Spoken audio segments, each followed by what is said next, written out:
Allentown Town Council regular meeting, August the 9th, 2016, is now come to order. Councilman Blaylock, would you give an invocation and the pledge of allegiance, please? Dear Heavenly Father, bless us please as we make the decisions for this town, have them to be positive, grant us the wisdom to put aside our biases and work together. And thank you for letting us use your home. In God's name, amen. Amen. I pledge allegiance to the flag of the United States of America and to the republic for which it stands, one nation, under God, indivisible, with liberty and justice for all. Good evening, everyone. Welcome. Glad to see you, and we're looking forward to hearing your comments. Mayor, if can I interrupt just briefly? Just wanted to let everyone know that our town attorney, Brian Eads, is on his way. There was an accident that has some major gridlock in the Wilmington area, and he is trying to make it here just as quickly and safely as he can. Thank you on his sides. At this time, does any council member have an adjustment to the agenda? Yes, ma'am, I do. I'd like to remove item number 1, reference the city limit changes. It has gotten undiluted, I guess, and so I think the best thing to do at this point is just withdraw it and review it again sometime. Well, I think part of the confusion was we had already directed staff to come back with side streets only and not deal with any of Beach Drive or Ocean Drive or yards. And we're still getting some conflicting information from DOT as to how we go about doing that. Okay. So we're going to remove it from the agenda. Anyone have anything to add? I actually have 2 things that I was given just a few moments ago that are not on this month's agenda. I'm not adding them. I'm asking for the pleasure of the council. One of them is a letter written by the Beach Inlet Committee chairperson, Mr. Philip Lake, requesting, well, I guess you guys have had time to read it. I hope you have. Requesting some changes on the kiosk down there at the point. Madam Mayor, since we just got this tonight, some of us haven't even seen the kiosk, and we delay this until September before we give us a chance to look at it. What's the pleasure of the council? Okay, thank you. The other item I was given was a traffic count proposal that one of our citizens, Mr. Malcolm Morris, thank you, Malcolm, helped put together with Jay to bring to the council to see if we would be interested in doing this over Labor Day weekend. And I know that, I'm not sure any of you had time to read it and absorb all of it, but if it is going to move forward, or you think it might move forward, it probably needs to go on tonight's agenda. Just a question. What happened to the free calendar that we're going to get from Kyle? We still have it. It's in my office. I just got to figure out how to use it. It doesn't cover it can only cover one side of the road. This proposal covers an entire intersection in multiple parts. But it would give us the count coming on the island, at whatever bridge we put it on, right? From one bridge, yes, over that road. So if you got the count, an accurate count from one bridge, conceivably you could double the number, and that would give you probably the number of cars that were coming on the island. I think that's more of a traffic engineering type question, which I understand it is, but I mean, it's common sense questions too.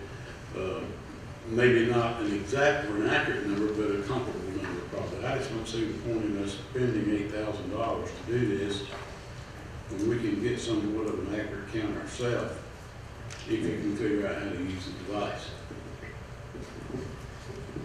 Are you able to put that device on different roads and move it around like every weekend? yeah, it comes with a lock, and the data is in a format I'm not familiar with at all, and it's a whole separate software program. But yeah, I mean, we can put it down for any extended time that we wish in different places.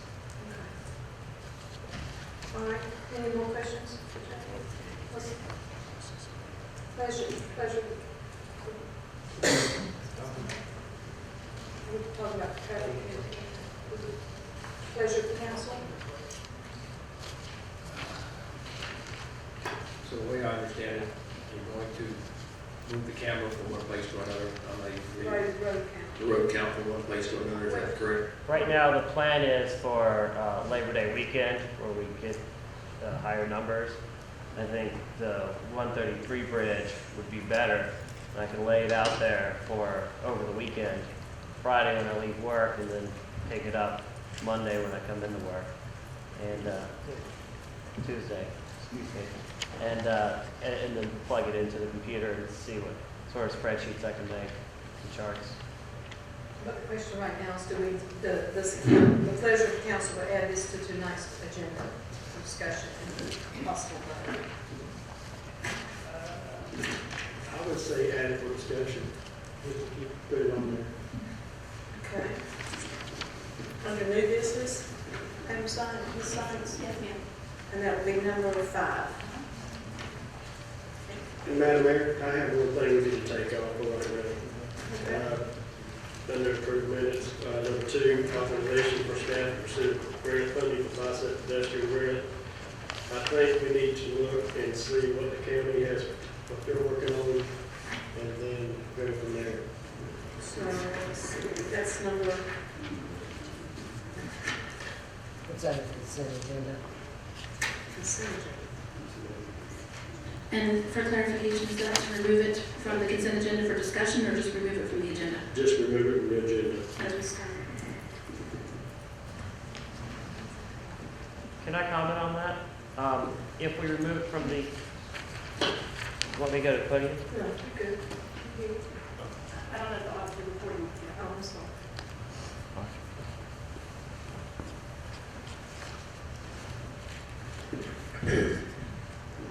I don't think Rebecca, our Parks and Rec Director, is here tonight.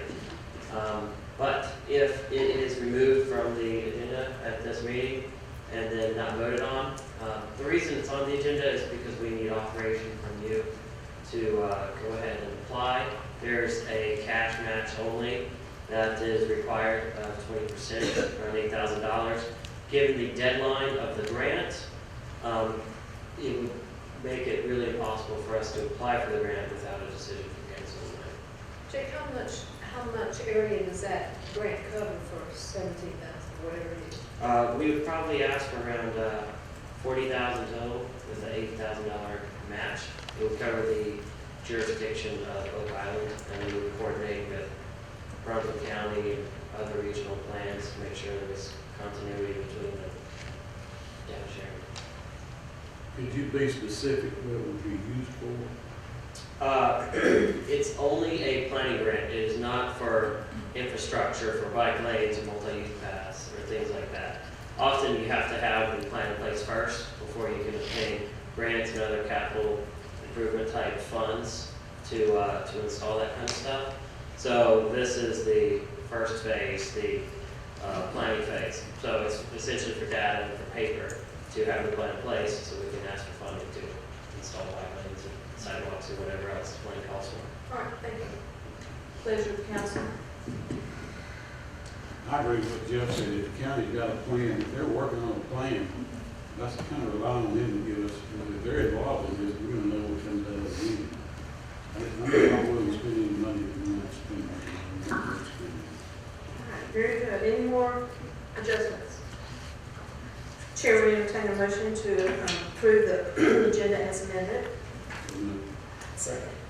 All in favor? All right, time for our public comments. Again, I'd like to say welcome. Please, we have a new beeper, so you hear beep beep at the end of your 3 minutes, and we won't start that until after you've said your name and your address. And please remember to give us your name and addresses. Ms. Sykes, do we have anyone signed up for public comment section? Yes, Helen Castro.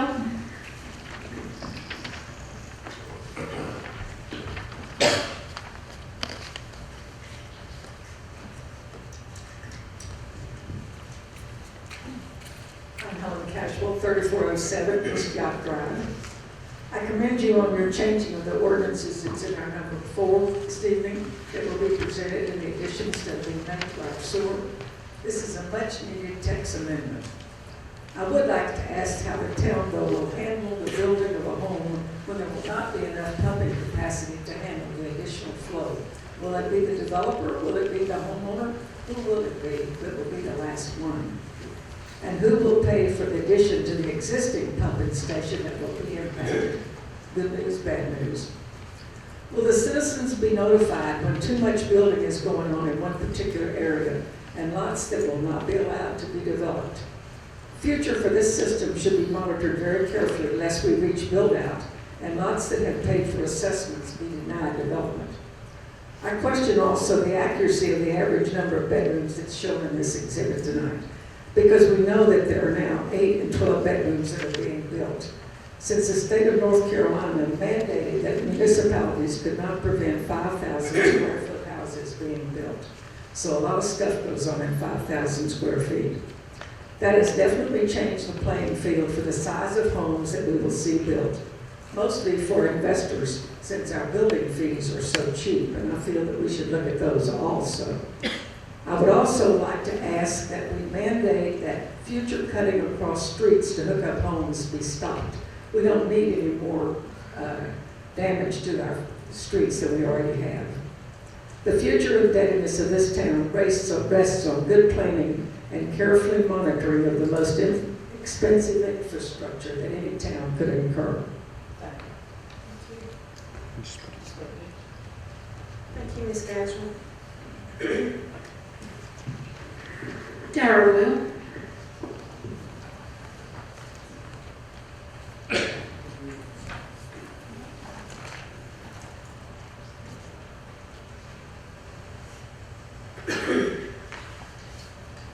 Darrell Royal, 616 Northeast 47th Street.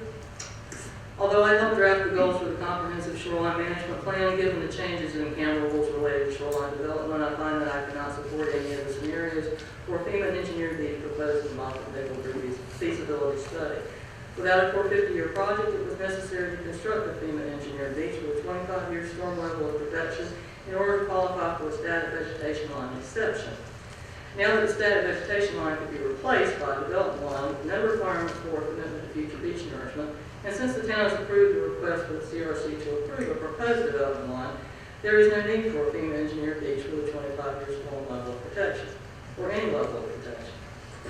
There is still a need for a comprehensive long-term beach nourishment plan with different goals: restore and maintain a quality public recreational beach for all to enjoy, provide viable sea turtle nesting habitat, and reduce the negative impacts of erosion on public beach accesses and single-family residential oceanfront property.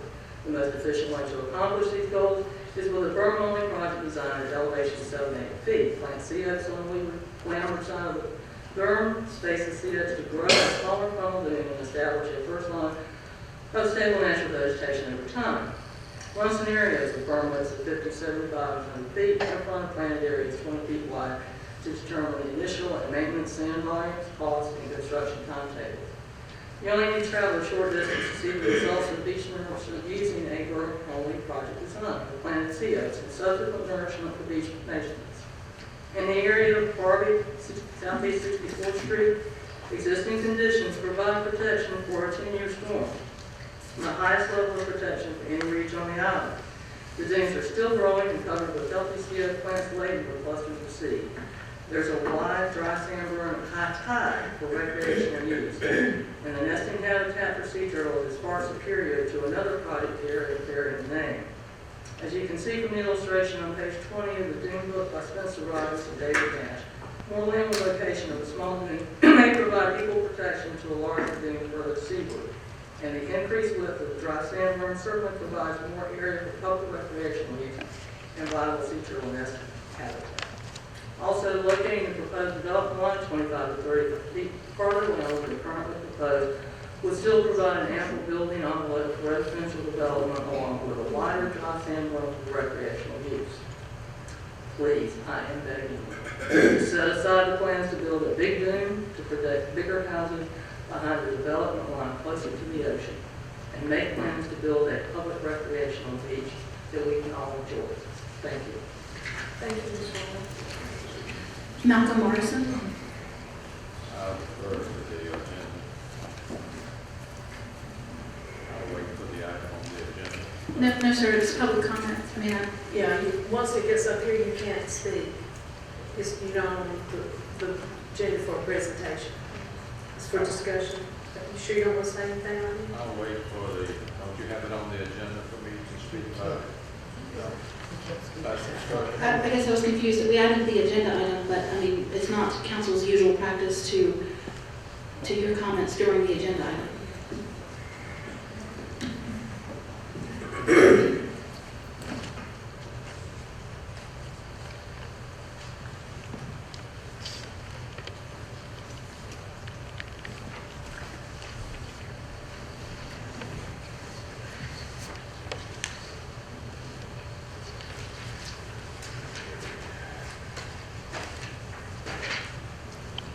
Nice being in the pulpit again. Malcolm Morrison, 119 Southwest 21st Street. I'm addressing Labor Day Traffic Survey, a citizens' initiative to obtain cost information. I'd like to add to this that time was and still is of essence in getting a decision on this to go forward. Davenport Engineering knew I was acting as a citizen, not as a representative of the town, when I requested this information.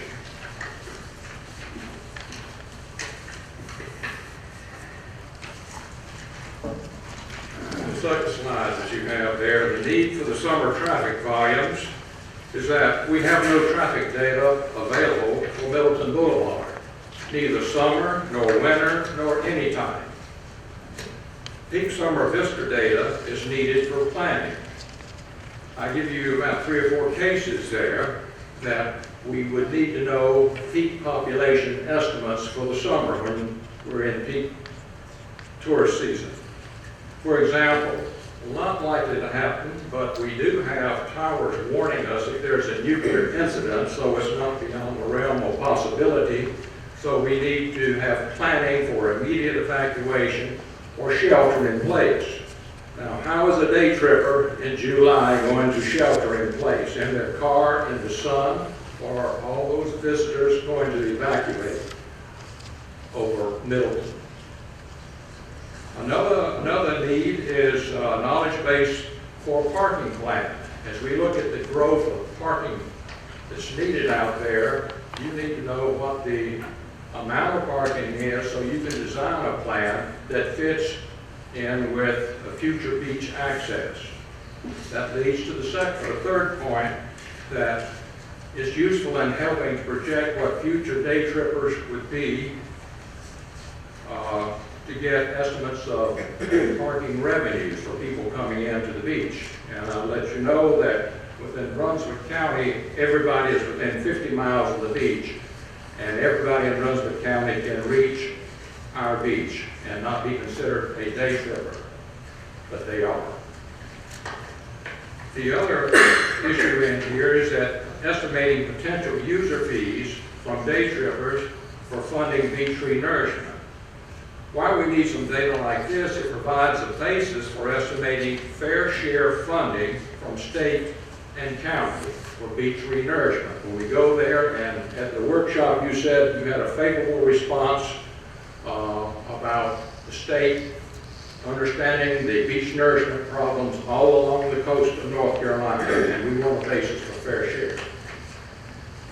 And the last page you have there is citizen request option 1.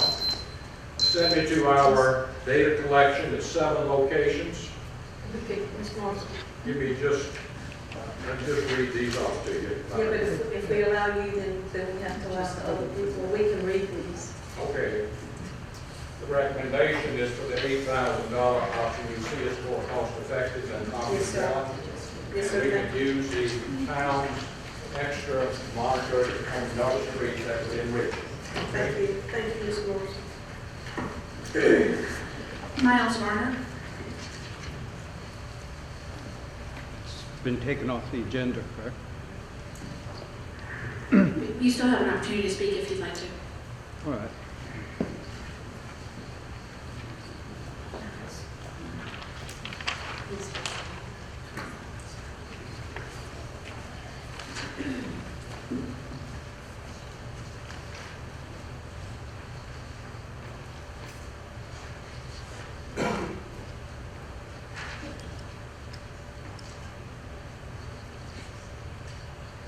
Start. Yes, and your name and address, please. Well, first of all, I'd like to result for a letter, actually. Mr. Varner, your name and address, please. Oh, it's Miles Varner, 114 Northwest 3rd Street. Thank you.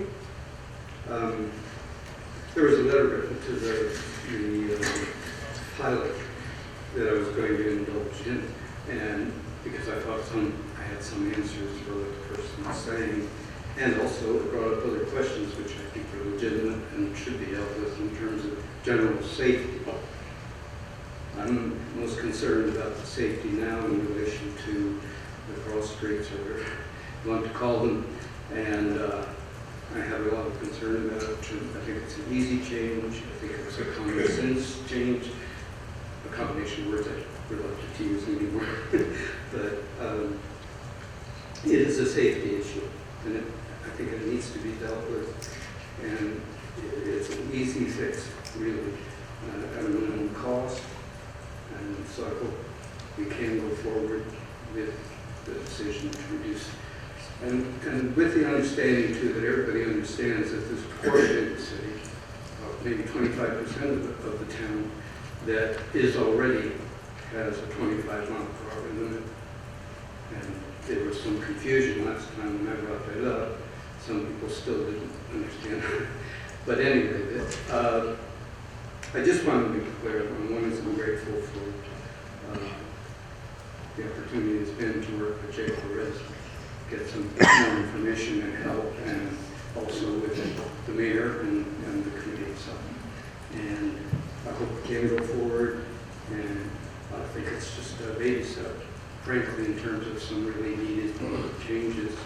And I'll just list a couple. We have 10 miles, we have 100 intersections, 3 lights. I don't really know how many access to the beach we have. But at present, there are no crosswalks. Nothing designated as a crosswalk. And my question is, if you don't have a crosswalk, then you can take the California approach, which is the pedestrian is always in the right of way. And that's not likely to happen, so I think it would be another issue that needs to be brought up at some point in relation to safety generally. As far as the speed limit, I certainly hope we go ahead with that and consider the possibilities. Thank you. Thank you, Mr. Morris. Jerry Mello. I'm sorry, I just thought we were all signing in. I don't have anything. Well, we're glad you're here. Jim Shire.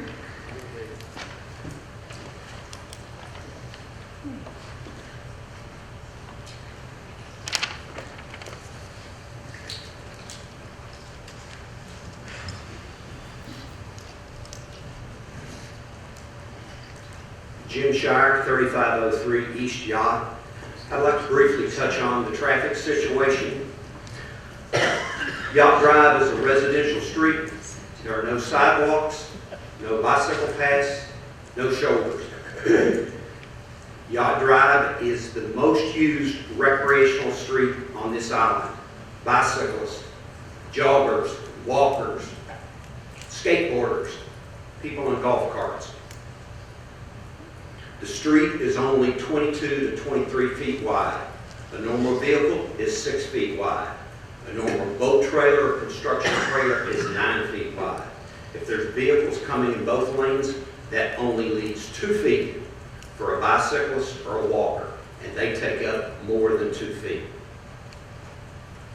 Mailboxes are very close to the road, and that's because of the rural delivery. They need that. Most drivers are very courteous and are very safe, but there's always the exceptions that are in a hurry and are extremely aggressive. And I have seen some pretty harsh moves out on that road with people. It is a miracle that we have not had a serious accident or fatality out there today. It's a proven fact that reducing the speed limits also reduces the potential for accidents. Stopping distances at 35 miles per hour or 136 feet. If it's reduced to 25 miles per hour, stopping distance is 85 feet. So therefore, we're limiting the potential to have some accidents. So when you guys take a look at these speed limits, please keep in mind the residents and the visitors on this island. The residents are somewhat aware of what goes on out there, but our visitors are not aware. And those are the ones that really concern me. Those are the ones that we've seen the close calls. Thank you very much. Thank you. Ed Drzwicki. I still messed it up, even though he gave me a phonetic. I mean, it happens.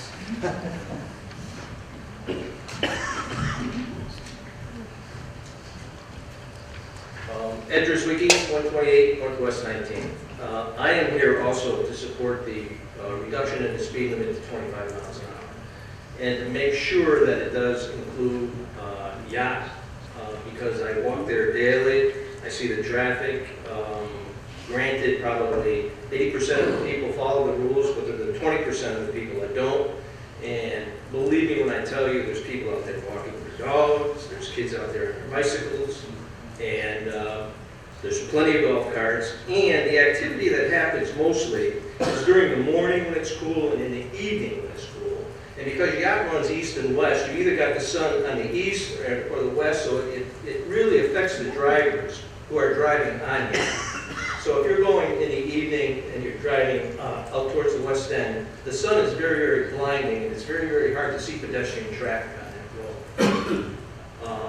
Enough said. Mr. Shire has added plenty of information. He stole probably half of the stuff I was going to say. But the other thing that I want to mention while I'm here is the fact that we have a problem at the intersection of Middleton, and I brought this up before, and Oak, West Oak and East Oak intersection. That pump station, there has to be something done about the odor that comes out of it. It is awful. I literally saw a fireman out there, not yesterday, probably 3 days ago, who was wearing a gas mask, carrying some hoses. It was that bad. We take it lightly. The only thing that's been done that I've seen is they put up a fence, and that really hasn't stopped or lessened it. So we have to address this. With all this money that's being spent on beach nourishment and stuff like that, this has been a problem for years here, and nothing has been done about it. Thank you for your time. Thank you. Roseanne Fortner.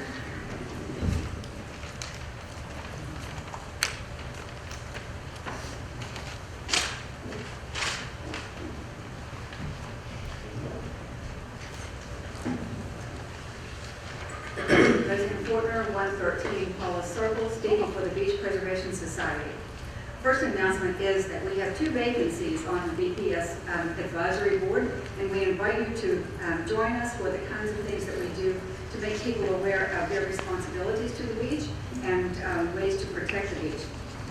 We would like to thank several parts of the administration and town departments for the kinds of assistance that they gave us during the summer so far.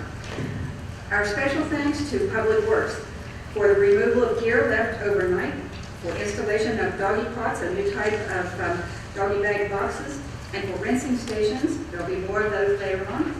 For new signs about cigarette butts that are litter, and those are at every access now. And for a consolidation of the dog rules, a much easier read set of dog rules. For the Parks and Recreation Department, we're thankful for their sales of our gear, our beach lovers gear. for Beach Day and farmers market opportunities for visibility for beach preservation, and as the site for 3 popular aquarium programs. The last one was today. We're thankful to the administration for website support. We're especially thankful for the police patrol presence this summer. It has been excellent and well-informed. We appreciate that so much. We have, as a result of some of the things that we did this summer, another copy of one of the beach lovers and take the pledge to be a beach lover in public places. We have a book to recommend for you. If your summer reading isn't complete yet, we recommend Lessons from the Sand. This is not an activity book in the sense of lesson plans. Instead, it's ways to explore the beach and interpret the kinds of things that you see. It is $14.95 from Amazon and $20 from the UNC Press.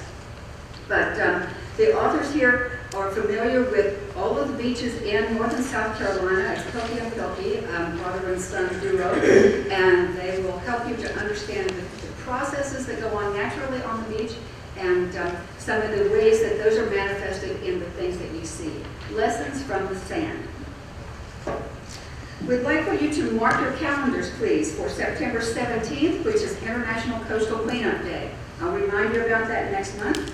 But Duke Energy always sends a lot of people to help us with that, and we're always astonished at how little trash we collect on that particular day, when it's the day that we count the pieces of stuff that we pick up.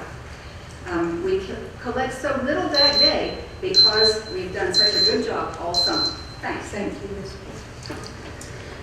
Cindy Milton.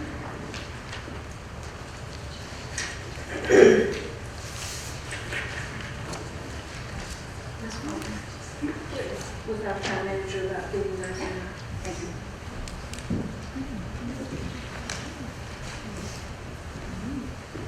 Cindy Milton, 2305 West Top Drive, O'Donnell. I have been going to the beach very regular since mid-May, and I have seen 1 policeman on the beach and 2 of the beach volunteers.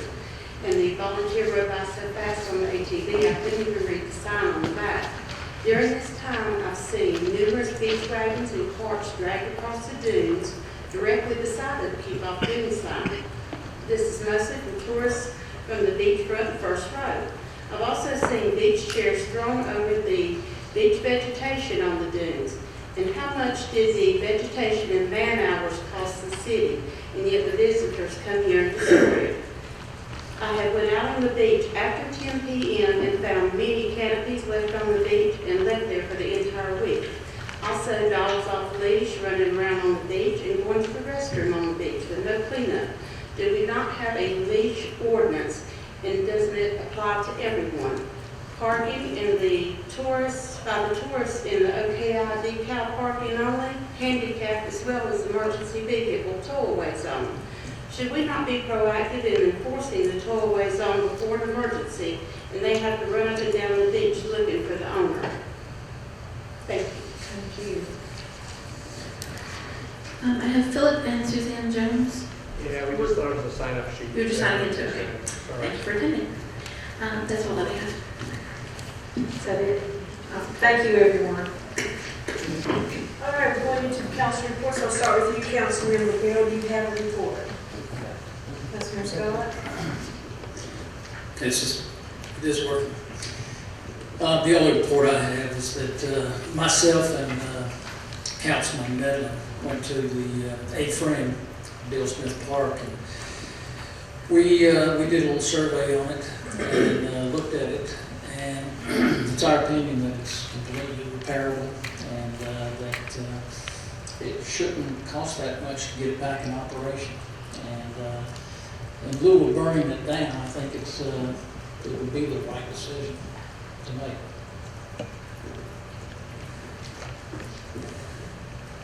Councilman Medlin? Councilman No report. And the mayor doesn't either this time. Consent agenda. Chair will entertain a motion to approve this consent agenda as amended. So moved. All in favor? Committee appointments, planning board. We have a two-year terms ending August 2019. And we have 3 applicants. The first applicant is John Bach. All in favor, raise your hand. Second applicant is Clay Jenkins. Thank you. Third is Denise Kula. Thank you. Beach Inlet Committee, we have 1 term and we have 1 applicant, Mr. John Bach. All in favor, please. Thank you. And ODOT Environmental Advisory Board, we have 2 terms and we have 2 applicants, Al Freeman. Thank you. And Mr. Malcolm Morris. Okay, thank you. Administrative reports. Ms. Sykes, do you have anything, you and Mr. Candy have anything to report tonight? Just briefly, Mayor, I wanted to thank First Baptist Church for hosting us this evening. They are the most excellent den mother to our town. And I just want to mention 2 events coming up Labor Day weekend.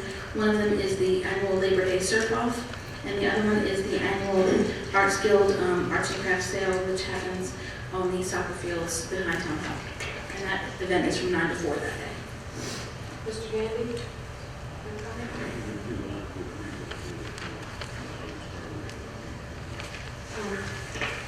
Ms. Sykes, would you explain to the council why we have a meeting here to revert, but we'll be back in our next one? Sure. So when we came in on a Monday morning, actually our cleaning crew had alerted us that there was a malfunction in the air conditioning system over the weekend, and there was a lot of hot, moist air circulating above the ceiling in the council room. We have had it tested to see what kind of remediation, if any, that we need to do. And once we find out what we need to do, we'll take care of it and hopefully be back in the room for the next meeting. Thank you. We have noted the thing that was on the agenda for old business has been removed. So we'll go right into the new business. The first thing on that part of this agenda is consideration of a budget ordinance amendment to pay off the debt of Oklahoma Pier. Yes. I'd like to make a motion to approve the budget. Make a motion to approve the budget ordinance amendment as presented, direct staff to pay off the debt on the Oklahoma Pier. And then second. Second. All in favor? Thank you. So next, consideration of request for proposal for next steps for beach renourishment plan. Ms. Sykes, could you please put that in layman's terms and so the public will understand that this is not duplicate of what we're already paying? Right. What we had so far was a shoreline management plan, and that was a plan that took into consideration general beach nourishment, Lockwood Folly Inlets, Eastern Channel project, those types of things. Once we started on that process, we did start and complete the Eastern Channel project. Then we did get our plan from Moffitt Nickel, that, as I said, it was a shoreline management plan. If we're going to pursue beach nourishment specifically, what we'd like is direction to have a proposal from Moffitt Nickel as to what type of beach nourishment projects we can pursue. This is something that we can listen to suggestions that we've had as far as not pursuing an engineered beach specifically, but doing something smaller. We could consider doing something, a smaller geographic area. But in any case, we'd like authorization to seek a proposal for that work from Moffitt Nickel. You previously approved also a contract for them to do monitoring on the beach. They have started that this summer. They expect to give us a presentation on that in the fall. That is all good data collection and all the information that we will use. The next steps that they'll do in this next proposal would be more data collection, more specific data collection, also considering the sand sources, testing of the sand sources. All of this information is things that we will need to have to be able to get permits for whatever type of beach nourishment project we pursue. Thank you. Madam Mayor?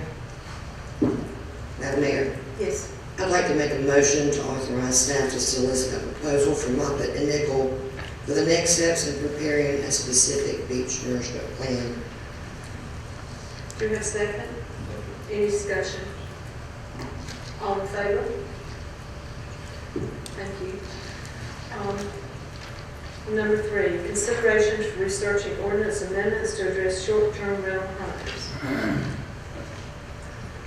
Mr. Winnicott, would you like to take over here? Yes, Madam Mayor. Worked on this for a long time.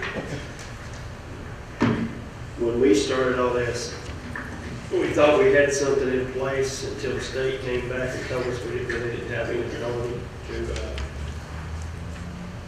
tell people how many bedrooms they could have in their house. I started getting emails and phone calls about this, and I made a phone call to our attorney and gave him a general statute to look up, and he was researching that.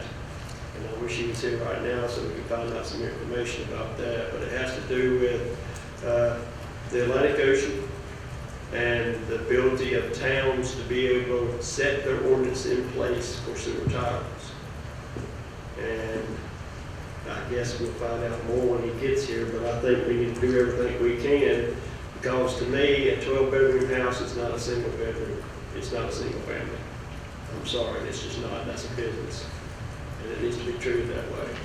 I think we heard loud and clear from every resident on this island what they wanted in this town, and I think it's up to us to make sure that happens. And Chair will entertain a motion at this point. yes, Madam Chair.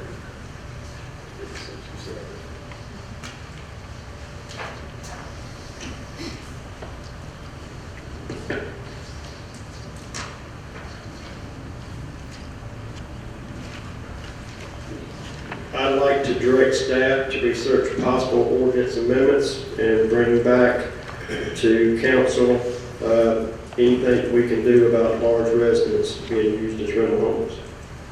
Second. Any discussion, any further discussion? All in favor? Thank you. All opposed? Oh, I'm sorry. I thought you raised your hand. Did you catch that? That was 4 in favor and Councilmember Lopez. Many reasons. Never mind. Consideration of proposed ordinance amendment to section 30-38, connection event required application and insurance. Joe, you made, who was this ready? You made a This was a collaborative effort between Mr. Edwards and Mr. Kelly and myself, just putting something into ordinances that was already in practice, just to make it clear to everybody that this is something that we expect to happen for building permits this year. Chair, will entertain a motion. Madam Mayor, I'd like to make a motion to approve the amendment to section 30-38, connection permit requirement, application insurance as presented. Thank you. Second. All in favor? All opposed? 4 no. And I'm sorry, can you clarify who seconded the motion? Scotty. Scotty. Okay, number 5 was moved down to, it's the traffic count proposal. Anyone want to make a motion? Chair, make a motion to,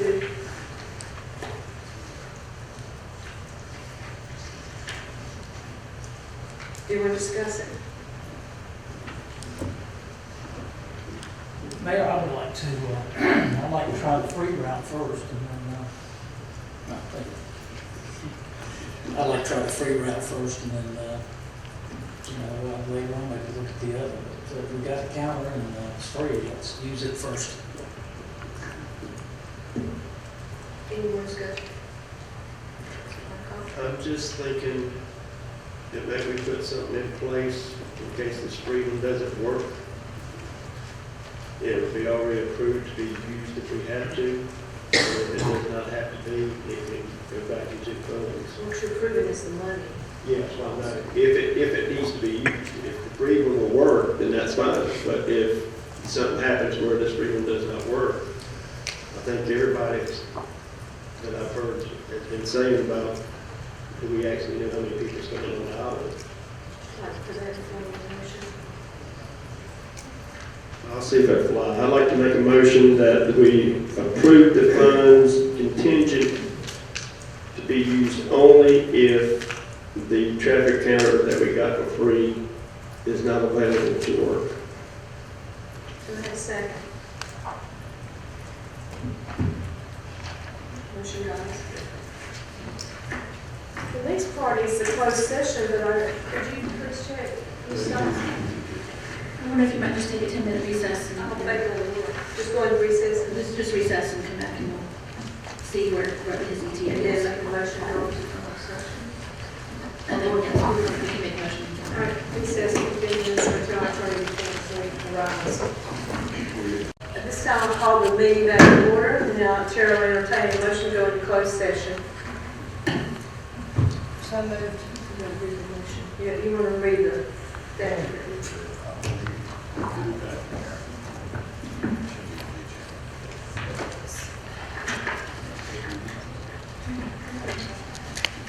Not Mr. McKee. Madam Mayor, Yes.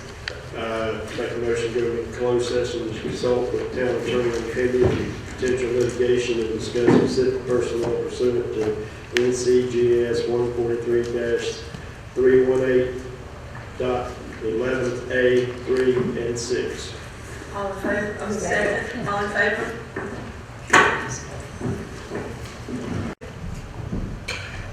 This time I call the meeting back to order, and I'd like to state that there was no action taken while in closed session.